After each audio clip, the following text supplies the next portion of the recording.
Municipal ఎన్నికల్లో సత్తా చాటే లక్ష్యంతో కమలదళం సర్వశక్తులు ఒడ్డింది. బీజేపీ పోలింగ్ వ్యూహంపై మరింత సమాచారం మా ప్రతినిధి జ్యోతి కిరణ్ ప్రత్యక్ష ప్రసారం ద్వారా అందిస్తారు.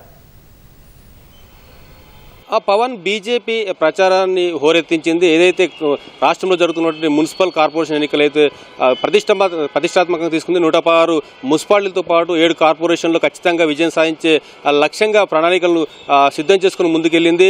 అటువైపు మరోవైపు జాతీయ అగ్రనాయకత్వం సైతం బీజేపీ అభ్యర్థుల తరఫున ప్రచారాన్ని అయితే నిర్వహించారు. ఇద్దరు జాతీయ అధ్యక్షుడు నితిన్ నవీన్ సిన్హాతో పాటు మహారాష్ట్ర ముఖ్యమంత్రి దేవేంద్ర ఫడ్నవీస్, మాజీ ఎంపీ శ్రీనటి నవనీత్ కౌర్తో పాటు కేంద్ర మంత్రి కిషన్ రెడ్డి, బండి సంజయ్, లక్ష్మణ్, ఏదైతే తెలంగాణ నుంచి బీజేపీ ప్రాతినిధ్యం వహిస్తున్నటువంటి 8 మంది ఎంపీలు, అంతేకాకుండా రాష్ట్రానికి సంబంధించినటువంటి ఎంపీలు, ఎమ్మెల్యేలు, ఎమ్మెల్సీలు అందరూ కూడా ప్రచారాన్ని అయితే ఓరెత్తించారు.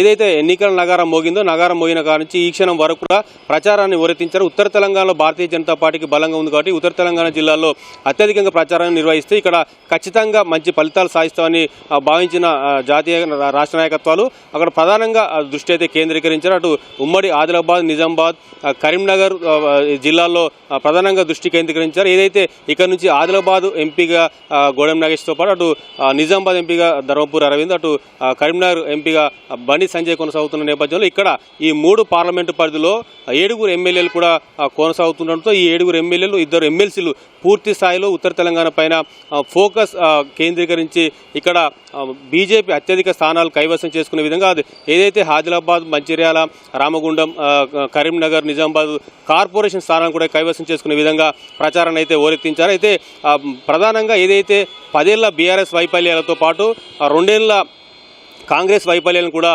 పూర్తి స్థాయిలో ప్రజలకు వెళ్ళి వివరించిన పరిస్థితి అయితే ఉంది. మొత్తంగా నరేంద్ర మోదీ ప్రభుత్వం కేంద్రం నుంచి తెలంగాణకు చేసినటువంటి సహాయాన్ని పూర్తి స్థాయిలో తీసుకెళ్లారు. అయితే 10 ఏళ్ల బీఆర్ఎస్, 2 ఏళ్ల కాంగ్రెస్ వైఫల్యాలను ఒక కరపత్ర రూపంలో ఏదైతే బీజేపీ సర్కారు తెలంగాణకు చేసినటువంటి ఏదైతే నిధులు కానీ, సంక్షేమ పథకాలు కానీ, ప్రాజెక్టులు కానీ మరొక కరపత్ర రూపంలో ప్రజలకైతే పూర్తి స్థాయిలో వివరించారు.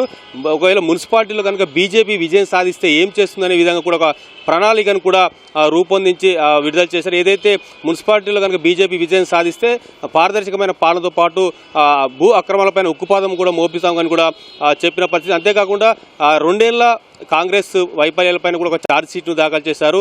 6 గ్యారెంటీలతో 420 హామీలతో గద్దెనెక్కినటువంటి కాంగ్రెస్ ప్రభుత్వం ఇచ్చిన హామీలను విస్మరించిందని చెప్పి ఆరోపిస్తూ కూడా ఒక ఛార్జ్ షీట్ విడుదల చేస్తే ఒకవైపు ఛార్జ్ షీటు, మరోవైపు ఎన్నికల ప్రణాళిక అగ్రనాయకత్వం పూర్తి స్థాయిలో ప్రచారం చేసి ఒక జాతీయ అధ్యక్షుడు నితిన్ నవీన్ సిన్హా కూడా పాలమూరులో బూత్ అధ్యక్షులకు సంబంధించినటువంటి సమావేశంలో పాల్గొని పురపోరులో ఏ విధంగా విజయం సాధించిన అంశాలపైన మార్గనిర్దేశం చేశారు. అయితే పూర్తి స్థాయిలో జాతీయ నాయకత్వం కూడా ప్రతిష్టాత్మకంగా తీసుకుంది. ఎందుకంటే శాసనసభ ఎన్నికలకు ముందు ఈ జరుగుతున్నటువంటి ఈ ఎన్నికలు ఒక సెమీఫైనల్గా భావించాయి. ఎందుకంటే పార్టీ గుర్తులపైన ఈ జరుగుతున్న ఎన్నికల్లో అందులో ప్రధానంగా అర్బన్ ప్రాంతంలో జరుగుతున్నటువంటి ఎన్నికలు కాబట్టి అర్బన్ ప్రాంతంలో ఎక్కువగా విద్యావంతులు, మేధావులు ఉంటారు కాబట్టి ఇక్కడ కనుక విజయం సాధిస్తే బీజేపీ 2028 శాసనసభ ఎన్నికల్లో ఖచ్చితంగా విజయం సాధిస్తుందని ఒక అంచనా వేసినటువంటి జాతీయ నాయకత్వం ఇక్కడ ఈ పోరును కూడా ప్రతిష్టాత్మకంగా తీసుకొని అహర్నిశలు కృషి అని చెప్పుకోవచ్చు.